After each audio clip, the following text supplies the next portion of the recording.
Hi guys and welcome back to JK exam cracker और मैं हूं अंकुश ठाकुर। गाइस आज हम लोग सोशल एंड कल्चरल अपराइजिंग का लेक्चर नंबर 2 डिस्कस करने वाले हैं। आज हम लोग देखेंगे कुछ और मूवमेंट्स के बारे में जो इंडियन सब कॉन्टिनेंट्स में चलाई जा रही थी, सिर्फ इस सोच के साथ कि यहाँ के लोगों को बदला जाए। यहाँ के लोग जिन पुरानी सोचों से घिरे हुए हैं, कुछ इवल प्रैक्टिसेस यहाँ पर फॉलो की जाती थी, उन प्रैक्टिसेस से यहाँ के लोगों को बाहर निकालना है, इस इंडियन सब कॉन्टिनेंट को भी मॉडर्न बनाना है। इस उम्मीद के साथ जो है यहाँ पर कुछ मूवमेंट्स चल रही हैं। इससे पहले हमने 3 मूवमेंट्स के बारे में पढ़ा। हमने ब्रह्मो समाज, आर्य समाज और साथ ही साथ हमने रामाकृष्ण मिशन के बारे में डिस्कस किया। तो आज हम लोग और मूवमेंट्स के बारे में देखेंगे जो इंडियन सब कॉन्टिनेंट्स में during 17th and 18th century काफी प्रोग्रेस में थी, जिन्होंने पूरे तरीके से हिंदुस्तान की सोसाइटी को समझा, उससे कुछ इंपॉर्टेंट क्वेश्चंस किए जो कि बदलाव के लिए काफी ज्यादा जरूरी थे। तो यहां पर देखिए, आज हम एक और मूवमेंट के बारे में बात करने वाले हैं जिस मूवमेंट का नाम है यंग बंगाल मूवमेंट।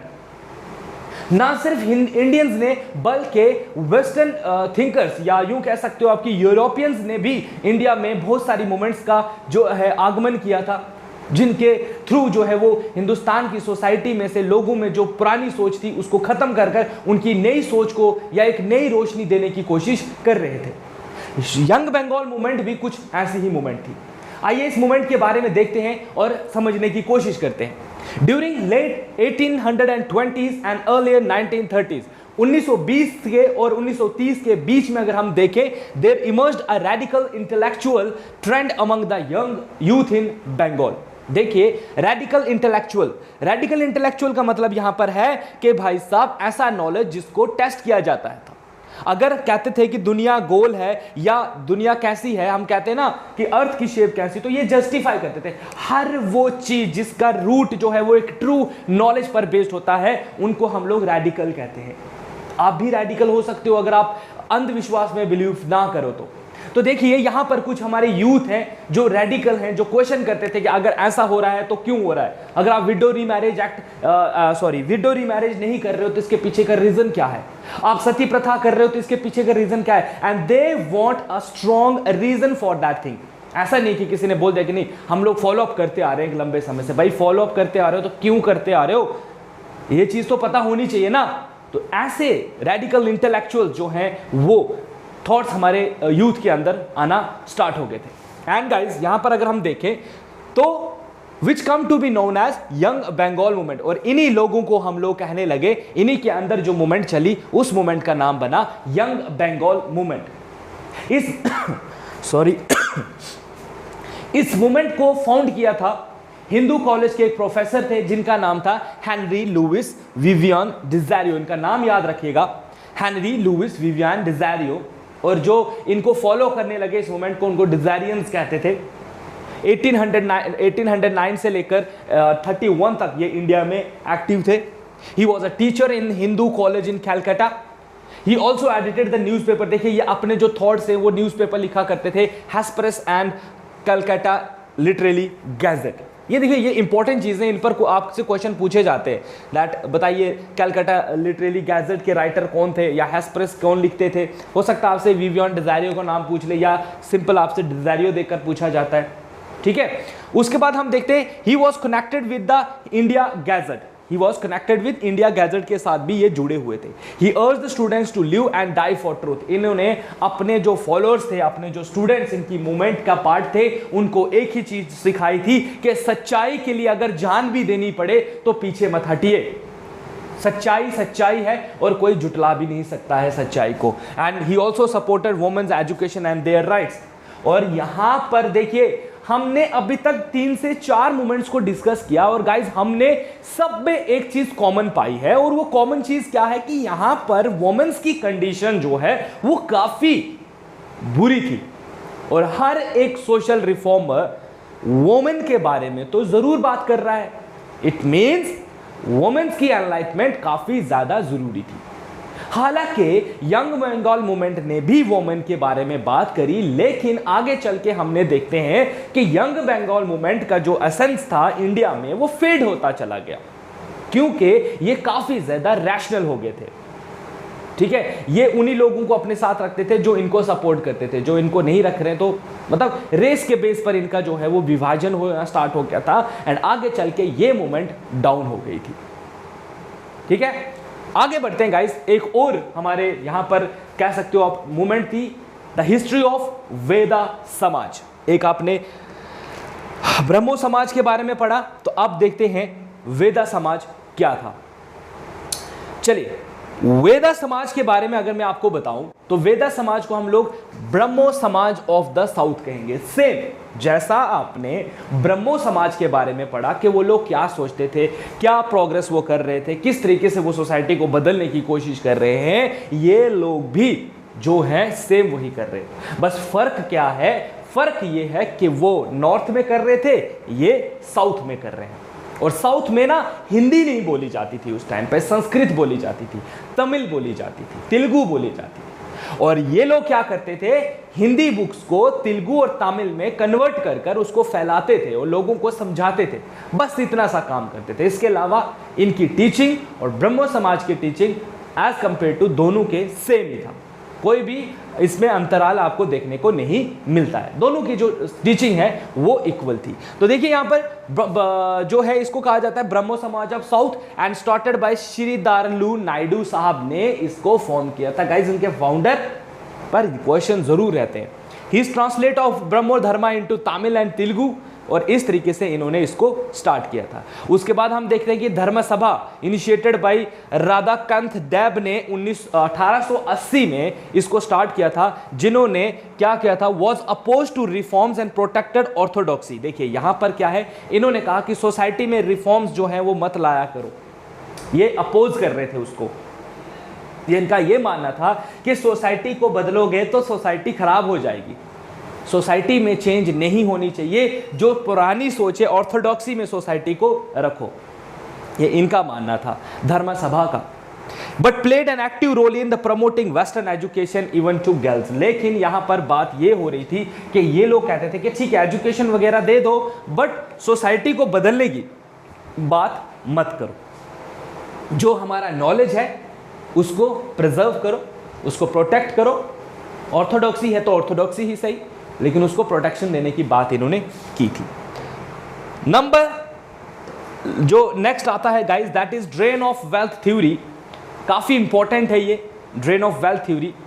ठीक है, ड्रेन ऑफ वेल्थ थ्योरी के ऊपर बहुत बार क्वेश्चन पूछे गए और कहीं ना कहीं में मॉडर्न हिस्ट्री में मेरा ऐसा पर्सनल मानना है कि शायद ये थ्योरी नहीं आती ना तो हम इंडियंस को इकोनॉमी समझ नहीं आते इंडिया की, कि इंडियन इकोनॉमी के साथ क्या छेड़खानी ब्रिटिशर जो हैं वो कर रहे हैं। हालांकि मैं आपको ड्रेन ऑफ वेल्थ थ्योरी का एक छोटा सा जो है डेमो में पहले भी दे चुका हूं आपको। हम रिवोल्ट के बारे में जब हम पढ़ रहे थे या उससे भी पहले मैंने आपको शायद 1-2 बार ड्रेन ऑफ वेल्थ थ्योरी के बारे में जरूर पढ़ाया, या अगर आपने मेरी पुरानी वीडियोज यूट्यूब पर देखी हैं तो उसमें मैंने काफी अच्छे से आपको ड्रेन ऑफ वेल्थ थ्योरी के बारे में बताया। तो चलिए देखते हैं ड्रेन ऑफ वेल्थ थ्योरी से आज हम और क्या सीखने को हमें मिलता है। तो देखिए सबसे पहले R C. Dutta and Dadabhai Naoroji first cited the drain of wealth theory. इन दोनों ने कंसेप्ट दिया था ड्रेन ऑफ वेल्थ थ्योरी का।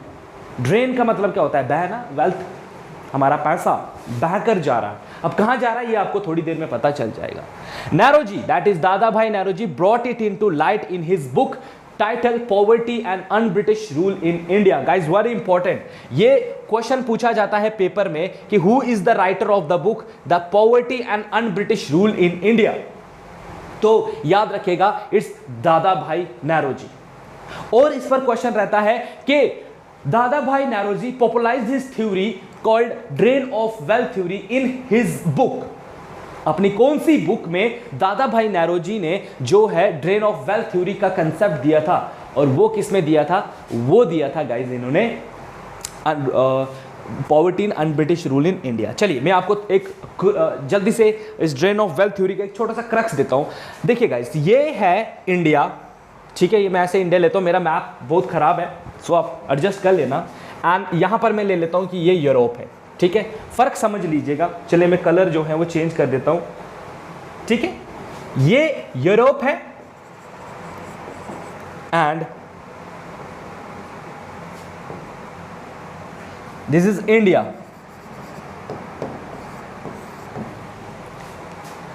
देखिए अब क्या होता था पहले, बिफोर मैं कहूंगा, बिफोर बैटल ऑफ बक्सर,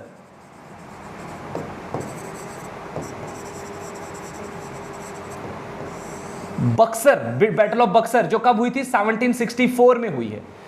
उससे पहले क्या होता था इंडिया में, यहां से भाई साहब शिप निकलता था और यहां पहुंचता था, या मे भी यहां पहुंचता था, या मे भी यहां पहुंचता था, या मे भी यहां पहुंचता था, या मे भी वो यहां पर पहुंचता था। कहीं पर भी आप उसको जोड़ सकते हो, कहीं पर भी शिप के साथ जो है आप जोड़ सकते हो। अब यहां से क्या शिप पर आता था, यहां से आता था इसमें gold, silver, precious metal etcetera. यहां से यूरोप से वो इधर आते था और यहां पर पहुंचकर ये इंडिया के अलग अलग एरियाज में बढ़ जाता था। मतलब इंडिया की जो इकोनॉमी है, इकोनॉमी हमारी बूस्ट कर रही थी, काफी हम लोग स्ट्रॉन्ग, मतलब हमारे पास यूरोप का धन इंडिया की तरफ आ रहा था।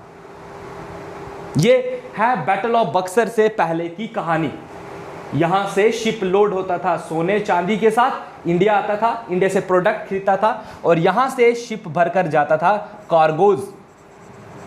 मतलब यहां से शिप इधर जा रहा है, ये शिप इधर जा रहा है, ये यहां से पैसा लेकर आ रहा है, यहां से सामान लेकर जा रहा है। अब आप सोचोगे सही तो चल रहा है, इसमें मतलब बुरा क्या है? तो बुरा है गाइज, मैं आपको बताता हूं बुरे की कहानी क्या है। बुरे की कहानी गाइज शुरू होती है हमारी 1764 को, जब ट्रीटी ऑफ इलाहाबाद होती है, जिसमें ब्रिटिशर्स को दीवानी राइट्स मिलते हैं।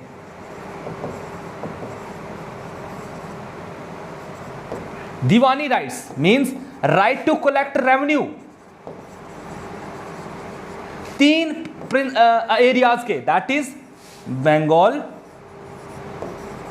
बिहार एंड ओडिशा, इन 3 जगहों का रेवेन्यू कलेक्शन जो है अब ब्रिटिशर्स करेंगे। भाई साहब कैन यू इमेजिन, सोचो पहले ये काम इंडिया करता था, इंडियन रूलर करते थे, लेकिन जैसे ही ट्रीटी ऑफ इलाहाबाद होती है, अब इन 3 जगहों का रेवेन्यू कौन करेगा इकट्ठा? ब्रिटिशर्स करेगा। इट सिंपली मींस कि इन तीनों का पैसा, मनी जो है वो किसके हाथ में आ रहा है? वो आ रहा है ब्रिटिशर्स के हाथ में। मतलब ब्रिटिशर्स को इंडिया में ही पैसा मिल रहा है। तो वो इधर पे इस एरिया को, ये रख लीजिए आप, ये इतना एरिया, इसको मैं साफ कर दूं तो ये देखिए कुछ इस तरीके से, इतने बड़े एरिया का अगर हम मैप के हिसाब से देखें तो इतने बड़े एरिया का जो रेवेन्यू है वो ब्रिटिशर्स के पास आ रहा है। ठीक है, अब ब्रिटिशर्स क्या कर रहे हैं? जब ब्रिटिशर्स के पास पैसा आ रहा है तो ये यूरोप है, और यूरोप से वो जो शिप आता था पहले लोड होकर, जिसमें गोल्ड कॉइन्स होते थे, सिल्वर होता था या प्रीशियस मेटल होते थे, अब ये आना बंद हो जाएगा। क्यों? क्योंकि इसको तो यहां से ही पैसा मिल रहा है, ये यहां से ही तो लोगों से टैक्स वसूल करेगा, टैक्स वसूल करेगा तो वो यही पैसा इनकी मार्केट में डालेगा। मतलब हमारा पैसा हमारे ही मार्केट में। इससे क्या होगा? इससे होगा ये कि या तो ये हमसे पैसे लेगा टैक्स के रूप पे, या ये हमसे प्रोडक्ट लेगा। अब इस एरिया में मान लेते हैं चावल उगते थे, तो ये यहां के लोगों को कहेगा कि उगाओ चावल, ठीक है, रेवेन्यू तो मैंने लेना है ना, तो रेवेन्यू ये हाई रखते थे। जैसे मान लेते कि किसी के खेत में 10 किलो चावल निकलते थे, तो ये कहता था 5 या 6 या 7 किलो मेरा, बाकी तुम्हारा, मैं एज अ तुम पर रेवेन्यू। तो वो देख रहे हो, यहां से जो शिप आना स्टार्ट हो गया था ये खत्म हो गया, और यहां से सिर्फ शिप जाने लगे कार्गोज के साथ, एक के बाद एक शिप जो है वो जाने लगे। यहां से शिप, यहां से शिप, यहां से शिप, वहां से शिप, हर जगह यूरोप तक जाने। और ये जो गोल्ड सिल्वर, ये जब चीजें आती थी ये आना बंद हो गई, क्योंकि मनी की जरूरत नहीं है, अब यूरोप से पैसे लाने की जरूरत नहीं है, क्योंकि हम सारा तो यहीं से इकट्ठा कर रहे हैं। तो इसी को नाम दिया है दादा भाई जी ने ड्रेन ऑफ वेल्थ थ्योरी, कि कैसे हमारी जो वेल्थ है वो ड्रेन होती गई, वो बहती गई यूरोप को, और उसने यूरोपियन मार्केट्स को कैसे रातों रात अमीर बना दिया। मेहनत हमारी, काम हमारा, जमीन हमारी, रिसोर्स हमारा और फायदा यूरोपियंस का। ये है story drain of wealth theory की, जिसको दिया था दादा भाई नैरो जी ने अपनी most popular book the poverty and un British rule in India. Guys, R.C. Datta blamed the British policy for economic ills in his book Economic History of India. साथ ही साथ R.C. दत्त ने अपनी book economic history of India में लिखा है कि किस तरीके से ब्रिटेन ने हमारी जो इकोनॉमी है उसको बीमार कर दिया, उसको इस हिसाब से गिरा दिया कि हम उसमें उठते उठते हमें काफ़ी टाइम लगा, काफ़ी समय लगा हमें उस इकोनॉमी के ड्रॉबैक से बाहर आने में। Drain of wealth refers to the portion of national product of India which was not available for the consumption of Indians। देख रहे हो आप लोग, यही तो मैंने आपको चीज बताई। अब यहां से देखो, अब एक इंसान है बेचारा, वो अपने खेत में 10 किलो चावल उगा रहा है एंड ही नोज कि मुझे अपनी फैमिली को फीड करने के लिए 5 किलो चावल चाहिए होते हैं, लेकिन ब्रिटिशर्स की तरफ से जो टैक्स है वो लगता था 6 किलो। मतलब जहां उसको 5 किलो चाहिए होता था खाने के लिए, अब उसको 4 किलो मिल रहा है। तो यही तो ये बात कर रहे हैं कि नेशनल प्रोडक्ट ही नहीं मिल रहा है हमें, which was not available for consumption के लिए हमें नहीं मिल रहा है। Drain of wealth began in 1757 after the Battle of Plassey, when the company's servants began to exact fortunes from Indian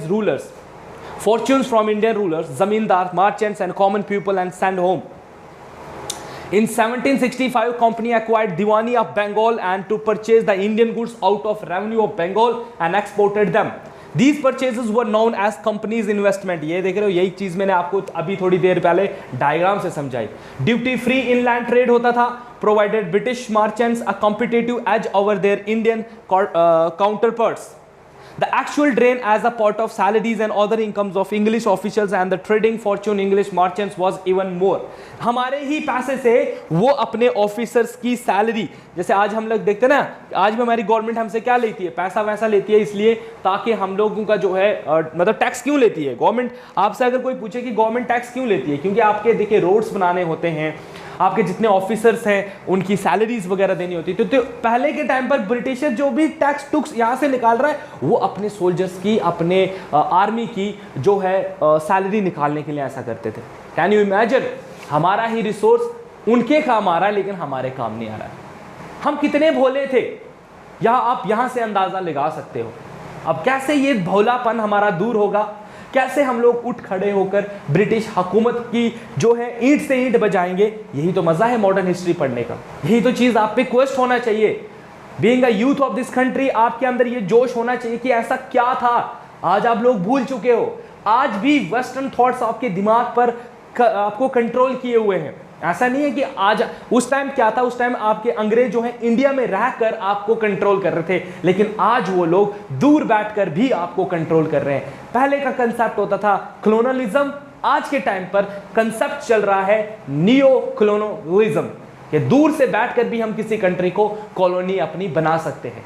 इसके बहुत सारे आधार हैं, जैसे आपके कंट्री में मतलब जो प्राइवेटाइजेशन हो गई है, आपकी कंपनी, आपके देश में मैं कंपनी खोल दूंगा जिसका प्रॉफिट मेरा सारा मैं ले रहा हूँ, बस आपके लोगों को वही जितना मैं काम दे सकता हूँ उतने सैलरी दे रहा हूँ। तो ये सब क्या है, आप इंडियन प्रोडक्ट्स को कम यूज़ करते हो और फॉरेन प्रोडक्ट्स को ज़्यादा यूज़ करते हो। ईच एंड एवरीथिंग, सुबह से देखो कोलगेट जो ब्रश करते हो वो सब फॉरेन का बना हुआ है। Pepsi, Coca Cola, Reebok, Adidas, जो आप ब्रांड पहनते हो, ब्रांड करने वालों समझ जाओ, ब्रांड पहनकर देशभक्ति की बातें मत किया करो। पहले उस चीज को समझो कि तुमने जो ब्रांड पहना है उसमें तुम्हारी कंट्रीब्यूशन कितनी है देश के लिए, और तुमने सारा पैसा बाहर को दे दिया, वेस्टर्न वर्ल्ड को दे दिया, और तुम ब्रांड पहनकर जो है देशभक्ति की बातें कर रहे हो। ऐसे थोड़ी ना चलता। तो ये सब चीजें आपको पढ़नी चाहिए, सोचनी चाहिए। यही तो फैक्ट है भाई साहब लाइफ का। चलिए आगे देखते हैं। अब देखिए नेक्स्ट आ रहा है, लोकहितवादी किसको कहा जाता था। तो भाई साहब गोपाल हरि देशमुख साहब को कहा जाता था, गोपाल हरि देशमुख को कहा जाता था लोकहितवादी। He advocated Western education, rational outlook. He advocated female education for upliftment of women as a victory of the national self-reliance. He attended Delhi Darbar in 1876 wearing hand-spun khadi cloth। देख रहे हो, नहीं पहनना है वेस्टर्न क्लॉथ, खुद के हाथ के बनाए हुए कपड़े पहनेंगे। ये चैलेंज होता था ब्रिटिशर्स के लिए। इस पर क्वेश्चन ये रहता है कि who is known as the Lokhitwadi, तो याद रखिएगा गोपाल हरि देशमुख। ऐसे सीधा डायरेक्ट इस पर एक क्वेश्चन रहता है। बहुत सारे पेपर में आपने देखा होगा, बहुत सारे पेपर में, आप कोई भी पेपर उठा के देख लो, एसएससी का, सीजीएल, मतलब किसी का भी देखो, सेंट्रल लेवल का उठा के देखो, सीडीएस का, कोई भी जिस भी एग्जाम की आप तैयारी कर रहे हो जिसमें मॉडर्न हिस्ट्री रहती है, वहां पर ये सब क्वेश्चन पूछे जा चुके हैं। अब हम पढ़ते हैं एक और Indian social conference. Indian social conference के बारे में पढ़ते हैं। और इंडियन सोशल कॉन्फ्रेंस, देखिए छोटी छोटी मूवमेंट्स हैं, बस इनके बारे में आपने थोड़ा थोड़ा इनके बारे में याद रखना है। इंडियन सोशल मूवमेंट्स के बारे में अगर मैं आपको बता दूं, सॉरी मूवमेंट्स नहीं, कॉन्फ्रेंस के बारे में, इसको फाउंड किया था एम.जी. रानाडे एंड रघुनाथ राव ने इन हिट्स फर्स्ट सेशन। और इसका फर्स्ट सेशन कब हुआ है? 1887 में।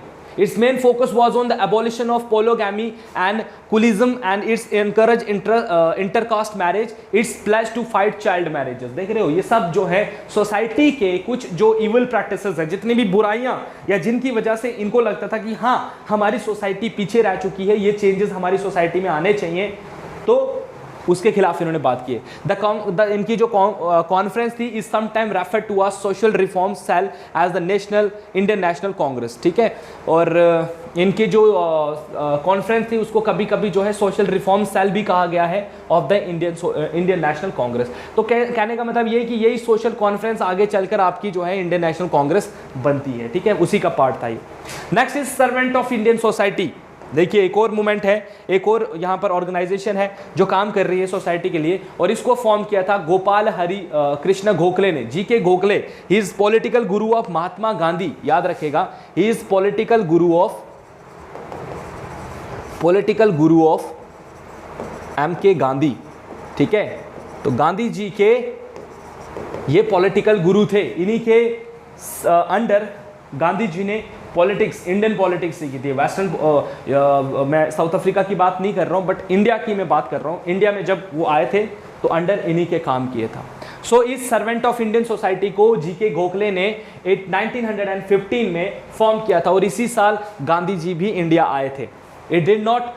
It did notable work in providing famine relief and improving the condition of tribals। देखिए इस टाइम पर क्या हो गया था, इंडिया में एक फैमाइन कंडीशन बन गई थी, यहाँ पर एक जानलेवा बीमारी फैल चुकी थी, और उसके लिए इन्होंने इसको फॉर्म किया था कि ब्रिटिशर्स को हमें रिलीफ देना चाहिए, ठीक है। और साथ ही साथ जो ट्राइबल्स की कंडीशन थी, ब्रिटिशर्स ने सारे ट्राइबल्स को जंगलों से खदेड़ कर बाहर निकाल दिया था, और उनसे वो जो हैं ऐसे सोसाइटी के काम करवाते थे जैसे रोड बनाना, कंस्ट्रक्शन। तो ये लोग बेचारे कोप नहीं कर पा रहे थे सोसाइटी के साथ, क्योंकि ये लोग इनको कहा जाता है फॉरेस्ट पीपल। इनका जो भी रहन सहन होता है ये जंगल के अकॉर्डिंग ही रहते हैं। तो यहाँ पर इनके खिलाफ जो है इन्होंने इस बात करी थी।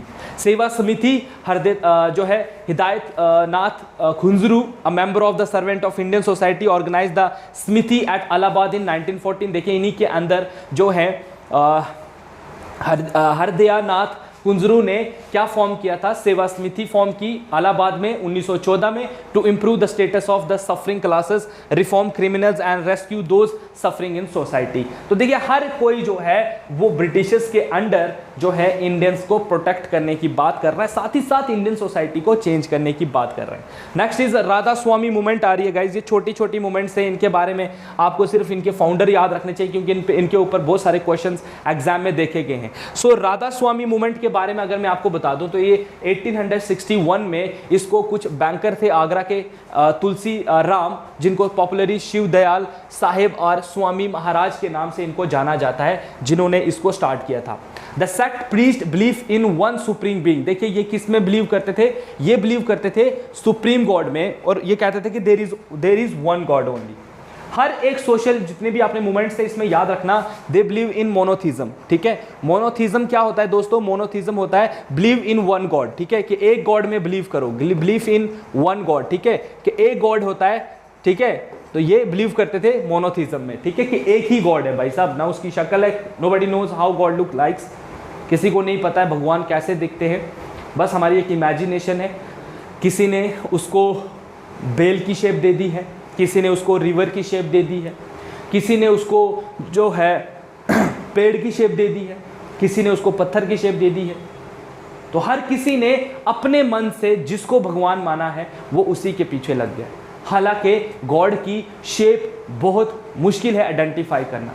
जितने भी बड़े बड़े आप स्कॉलर्स देख लो या जितने भी आपने बड़े बड़े ऋषि मुनि देख लो, उन्होंने भी यही चीज़ कहा है कि हमने भगवान को नहीं देखा है। भगवान जो है वो सूरज की गर्मी की तरह है, जिनको आप सिर्फ महसूस कर सकते हो बट देख नहीं सकते हो। तो ये लोग भी कुछ वैसी ही बातें जो हैं वो कर रहे हैं, ठीक है। एंड उसके बाद हम देखते हैं ये सेक्ट किस में बिलीव करता था, वन गॉड में, supreme position in simple social life, और बोलते थे simple social life Jio for the believers, ठीक है। उसके बाद हम देखते हैं देवा समाज हिस्ट्री क्या कहती है। देवा समाज क्या है, तो देवा समाज को फाउंड किया है शिव नारायण अग्निहोत्री ने 1887 में। It preached high moral and social conduct like the intense keeping one self away from the gambling and intoxicants. बिल्कुल जो सोसाइटी के अंदर बुरी आदतें लोगों के अंदर थी, जुआ खेलने की, शराब पीने की, ये सब, तो ये कहते थे इन सब से लोगों को दूर करने के लिए, ये सब चीज़ों से लोगों को इनके अंदर ये चीज़ें खत्म हो जाएं, उसके लिए इन्होंने ये काम किया है। Devshastra tells us about the idols of Deva Samaj, ठीक है। और देवशस्त्र जो है यही हमें बताते हैं कि देवा समाज है क्या, उसकी सोच क्या है, उसकी फिलोसफी क्या है, कह सकते हो आप इसकी बुक्स हैं ये। नेक्स्ट हम देखते हैं थियोसॉफिकल सोसाइटी का नाम आता है, जिसको स्टार्ट किया था एनी बेसेंट ने, फाउंडेड बाय वेस्टर्न्स। इसको वेस्टर्न्स कुछ लोग थे जिन्होंने इसको फाउंड किया था, who drew inspiration from Indian thoughts and culture, जिन्होंने इंडियन थॉट्स और इंडियन कल्चर से काफ़ी प्रभावित होकर ये मूवमेंट इंडिया के अंदर स्टार्ट की। उन्होंने कहा कि इंडिया का जो कल्चर है, इंडिया की जो हिस्ट्री है, वो रिच सोर्स ऑफ नॉलेज है। आप वहाँ से बहुत सारी चीज़ें सीख सकते हो, बहुत सारी चीज़ें आप अपने अंदर जो है अडॉप्ट कर सकते हो, और उनको आप अपनी लाइफ में अगर सही से चलाओ तो आपकी लाइफ अच्छी रह सकती है। Madam H.P. Blavatsky led the foundation of the movement in USA. Basically ये थियोसॉफिकल सोसाइटी की जो शुरुआत है वो यूएसए में हुई थी 1875 में। लेटर कर्नल MS ऑकलेट जो यूएस आर्मी के ने इसको ज्वाइन किया, और इन 1882 को फिर इसको तमिलनाडु की तरफ शिफ्ट कर दिया गया था। इसके हेडक्वार्टर्स जो है पहले यूएसए में थे, फिर यूएसए से इंडिया में एदियर तमिलनाडु में इसके हेडक्वार्टर्स को जो है वो ट्रांसफर कर दिया गया। एनी बेसेंट को जो है इसका प्रेसिडेंट घोषित किया गया 1907 में। She founded the central Hindu college in 1898 which become Banaras Hindu university in 1916। देखिए जो पहले एनी बेसेंट इसी का पार्ट थी, एनी बेसेंट इंडिया आई तो एनी बेसेंट ने इसी मूवमेंट के अंदर सेंट्रल हिंदू कॉलेज इंडिया में फाउंड किया, जो आगे चलकर बनारस हिंदू यूनिवर्सिटी के नाम से काफ़ी मशहूर हुआ। और एनी बेसेंट और प्लस यहाँ पर आता है मदन मोहन मौलविया का नाम यहाँ पर आता है, जिनका कंट्रीब्यूशन है इस कॉलेज को यूनिवर्सिटी में बदलने के लिए। So the major role played by to आप कह सकते हो फॉर दिस थिंग, मतलब जो बनारस हिंदू यूनिवर्सिटी के बनने में is played by Madan Mohan Malaviya का नाम जो है इसमें आता है। The society accepted Hindus belief like the incarnation, karma and draws inspiration from the Upanishad, ठीक है, साख्या, योगा एंड वेदांता स्कूल। देखिए ये सारे हमारे स्कूल्स हैं जो हमारे वेदास में इनके बारे में लिखा हुआ है कि आपको कैसा क्या करना चाहिए, आपके लिए हर चीज़ इंपॉर्टेंट है। जैसे मैं आपको उस दिन बता रहा था उपनिषद के बारे में, तो इन लोगों ने कहा कि हाँ ये सब चीज़ें जो हैं वो सही में रियल लाइफ के लिए बहुत ज़रूरी हैं। बहुत सारी इंपॉर्टेंट चीज़ें इन बुक्स में लिखी गई हैं, अगर वो इंसान फॉलो करे तो भाई साहब क्या कहने, आप एक अच्छी लाइफ जो है वो जी सकते हो। अभी तक आपने देखा कि मूवमेंट सिर्फ हिंदू कम्युनिटी के अंदर भी चल रही थी, लेकिन यहां पर कुछ लोग ऐसे भी थे जिन्होंने मुस्लिम के अंदर भी जो है ये प्रेरणा जगाई कि नहीं, अगर हिंदू सोसाइटी बदल सकती है तो मुस्लिम्स के अंदर भी जो ऑर्थोडॉक्सी है और जो उनके अंदर भी कुछ चीज़ें चेंज लाने की हैं। तो इसका जिम्मा उठाया किसने? सर सैयद अहमद खान ने, जिन्होंने इंडिया में एक मूवमेंट स्टार्ट की जिसका नाम था Aligarh movement. So Aligarh movement was started by Sir Syed Ahmad Khan. He encouraged Muslim to accept the virtues of Western education. इन्होंने भी अपने मुस्लिम कम्युनिटी को ये बात बताई कि आपके लिए भी वेस्टर्न एजुकेशन लेना बहुत इंपॉर्टेंट है, and urge them to apply the principle of inquiry to the religion. और इन्होंने भी कहा कि आपको भी इंक्वायरी करनी चाहिए अपने रिलीजन की। अगर आपका रिलीजन आपको कुछ सिखा रहा है तो आपको उसकी इंक्वायरी करनी चाहिए कि that whether this knowledge is valid और नॉट। तो मतलब रीजनिंग के बेस पर आप ये सब चीज़ें फॉलो अप कीजिए। For a rational and scientific order in society he founded scientific society. देखिए इन्होंने एक साइंटिफिक सोसाइटी बनाई 1864 में। इन्होंने एक उर्दू जर्नल लिखा जिसका नाम था तहजीब अल खिलाक इन 1817 एंड अलीगढ़ स्कूल बनाया इन्होंने 1875 में। किस लिए? कि मेरे जो समाज के लोग हैं, मेरे धर्म के जो लोग हैं, वो भी वेस्टर्न एजुकेशन हासिल करें। उनके अंदर भी जो कुछ चीज़ें हैं जो उनको लगती थी, सर सैयद अहमद खान साहब को लगती थी कि हाँ मुस्लिम कम्युनिटी के अंदर भी कुछ चीज़ें हैं जिनके अंदर बदलाव आना बहुत ज़रूरी है। इसके लिए उन्होंने सोसाइटी में कुछ स्कूल्स खोले, साइंटिफिक सोसाइटी फॉर्म की और एक उर्दू जर्नल भी लिखा, ठीक है, जिसमें वो हम अपने रिलीजन के बारे में लिख रहे थे।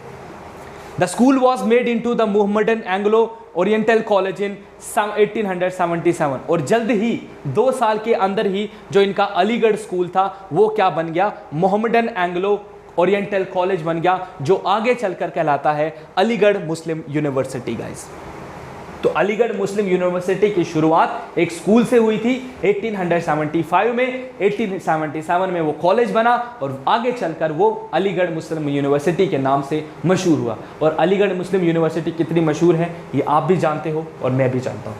आगे चलते हैं तो जो है अब आता है अमीरा मूवमेंट्स इन इंडिया इस्लाम। सो एक और मूवमेंट यहाँ पर चल रही है, इसको स्टार्ट किया था मिर्ज़ा गुलाम अहमद साहब ने। कब स्टार्ट किया है? 1889 में।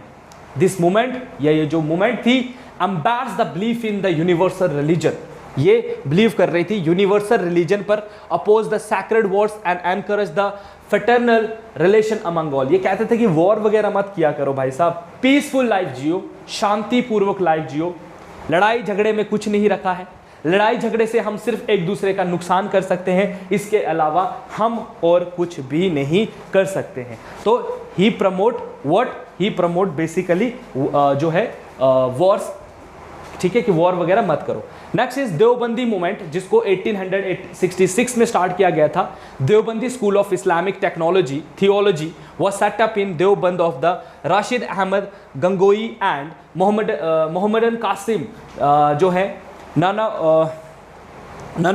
Nanavtavi to promote studies in classical Islam and moral and religious regeneration of the Muslims. The school did not support Western education and culture. Its liberal interpretation of Islam earned its high reputation. तो ये western education को promote करने की बात नहीं करते थे, बल्कि अपने ही रिलीजन की जो बातें हैं उन पे बिलीव करते थे और उनको प्रमोट करने की बात करते थे। Next is guys Satyashodhak Samaj. Satyashodhak Samaj के बारे में अगर आपको बताया जाए तो इसके जो फॉलोअर्स हैं उनका क्या नाम, अभी बहुत सारे हैं, मतलब थोड़े से ही हैं, ठीक है। तो सत्यशोधक समाज के बारे में बता दूं मैं आपको, तो ये इसके जो फाउंडर हैं उनका नाम है ज्योतिबा फुले, जिन्होंने 1873 में इसको फॉर्म किया था। किस लिए? कि जो ब्राह्मणिक डोमिनेशन थी to liberate the low caste education. He was the first person जिसने लो कास्ट के बारे में बात की थी, जिसने बात की थी कि ये जो लो कास्ट के बीच में जो प्रॉब्लम्स हैं आपको इनको ठीक करना चाहिए, मतलब जो छोटी कास्ट के लोग हैं इनको भी एजुकेशन देनी चाहिए, to teach them their rights, उनको उनके राइट्स बताओ। He advocate the cause of untouchables, उसने कॉजेज जो हैं वो डिस्कस किए कि अनटचेबिलिटी के क्या क्या कॉजेज हैं। Jyotiba also started A school untouchables and N orphanage widows के लिए उसने एक स्कूल भी खोले थे। एंड इन्होंने एक बुक लिखी थी जिसका नाम था गुलामगिरी एंड सार्वजनिक सत्य धर्मा पुस्तक, question the traditional customs and beliefs of the society. अब देखिए ये जो गुलामगिरी इनकी बुक है ये इन्होंने डेडिकेट की थी, dedicated to people of America, ठीक है, जो वहाँ पर स्लेव होते थे ना, अमेरिका में स्लेव ट्रेड होता था, वहाँ पे स्लेव्स काफ़ी थे, ब्लैक पीपल जो थे, उनके लिए इन्होंने ये बुक लिखी थी गुलामगिरी। और जो इनकी सार्वजनिक सत्य धर्मा पुस्तक है इसमें इन्होंने क्वेश्चन किया हुआ है कि भाई साहब आप कस्टम्स और बिलीफ्स बताओ सोसाइटी के, ठीक है, उनको क्वेश्चन किया है इन्होंने उस पर। Next is justice party movement guys, और इसको स्टार्ट किया है doctor T M. Nair, sir P T. Thyagaraja, Chetty and Raja of the Panagal form the south Indian liberal federation. इन्होंने इसको बनाया जिसको इन्होंने नाम दिया था सिल्फ, याद रखें, सिल्फ फॉर्म किया था इन्होंने 1916 में। और इन्होंने किस लिए किया? To protest against the domination of Brahmins. इन्होंने भी ब्राह्मण्स लोगों की डोमिनेशन के खिलाफ बात की। तो देखिए ब्राह्मण्स की बात यहाँ पर आ रही है, तो पहले इसको मैं खत्म करता हूँ फिर बताता हूँ। In government and service education and हर जगह पर ब्राह्मण डोमिनेंस हो रही थी और इसके खिलाफ इन्होंने बात की थी। पॉलिटिकल फील्ड में भी इनके कुछ न्यूज़पेपर थे, जैसे जस्टिस ये न्यूज़पेपर लिखते थे, याद रखें जस्टिस पार्टी का न्यूज़पेपर जस्टिस ही है। And their main organ was to expressing views and opinion. जो सेल्फ है वो आगे चलकर जस्टिस पार्टी बनी थी, याद रखिएगा। जस्टिस पार्टी का प्रोसेसर कौन था? सिल्फ। गाइस यहां पर देखो बात हो रही है ब्राह्मण डोमिनेशन की। ब्राह्मण डोमिनेशन क्या है कि according to the Hindu tradition जो है, अगर हम देखें हिंदुइज्म के अंदर तो 4 सेक्ट इसमें बनाए गए हैं, ब्राह्मण, क्षत्रिय, शूद्र एंड वैश्य। ब्राह्मण टॉप पर है, उसके बाद क्षत्रिय आते हैं, फिर आपके वैश्य आते हैं, शूद्र आते हैं कि वैश्य आते हैं, आई डोंट नो, बट ये 4 हैं। ये 2 के मुझे पता है ऊपर वाले। तो देखिए यहाँ पर क्या है, जो ब्राह्मण है वो पीक लेवल पर रखा गया है उनको, ठीक है। और ब्राह्मण्स ही जो हैं वो कहा जाता है कि जो है हर जगह वही डोमिनेट करते थे हर किसी को। वो कहते थे कि हम सबसे ऊपर आते हैं तो हम जो बोलेंगे वैसा ही होगा। So this Brahmin sect have set up some rules and regulation according to which the Indian जो इंडियन सोसाइटी है वो रन करती है। क्योंकि हम देखते हैं कि कोई भी पूजा होता है, कुछ भी होता है, तो हम पंडित को लेकर आते हैं, ठीक है। और पंडित जो हैं वो कंसिडर किया जाता था उस टाइम पर एज अ टीचर। क्योंकि आपने देखा होगा रामायण महाभारत के टाइम पर जो राजे होते थे, मतलब जो राजा का बेटे होते थे, छोटे छोटे राजकुमार, उनको पंडित के पास छोड़ दिया जाता था ताकि वो वहाँ पर हर तरह की एजुकेशन ले सकें, धनुर्विद्या, है ना, मंत्र वंत्र सब कुछ, कैसे आप एक लाइफ जी सकते हो। तो इसलिए ब्राह्मण्स को हाई उस पर रखा गया था कि चलिए इनका काम है टीच करना, इसलिए हम उनको। लेकिन आगे चलकर क्या हो गया, इस कम्युनिटी ने या इस सेक्शन ने सोसाइटी को डोमिनेट करना स्टार्ट कर दिया, ठीक है। जब तक ये इंटेलेक्चुअल थे तो अच्छी बात है, लेकिन आगे चलकर इन्होंने ना क्या कर दिया, स्टैटिक जगह पर, मतलब यही डिसाइड करने हर जगह जो मतलब हाई पोजीशन सोसाइटी जॉब्स थी वो इन्होंने लेना स्टार्ट कर दी, क्योंकि they are consider themselves as Brahmins. तो बाकी फिर लोग जो हैं वो बात छेड़ेंगे ना इसके लिए। अब एक सोसाइटी में कोई भी आपकी एक पॉपुलेशन होती है ना, वो एक टाइम तक जो है वो बर्दाश्त करती है। जैसे आपके घर पे अगर आपका छोटा भाई होगा, आप रोज़ उसको चांटा मारना, जैसे बाहर से आते हो चांटा मारना, 1 दिन 2 दिन 4 दिन 5 दिन, हफ्ता 10 दिन, महीना 2 महीने, लेकिन एक दिन ऐसा आएगा कि वो आपके खिलाफ बोलेगा। वो बोलेगा भाई अपना हाथ संभाल के रख ले, दोबारा अगर तेरा हाथ उठा ना फालतू का तो मैं छोड़ूंगा नहीं तुझे। तो वो तो हमारा सगा भाई है।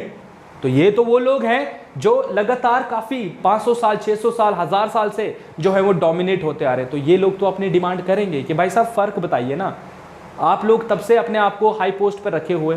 तो यही चीज़ जो है यहाँ पर यही लोग जो हैं वो इन्हीं ब्राह्मण्स की डोमिनेशन के खिलाफ आवाज़ उठा रहे हैं कि भाई साहब क्यों, पॉलिटिकल जो है पावर इनके हाथ में, गवर्नमेंट जॉब्स इनको दे रहे हो, सब चीज़ें इनको दे रहे हो, क्यों हम क्या इस जॉब के काबिल नहीं हैं?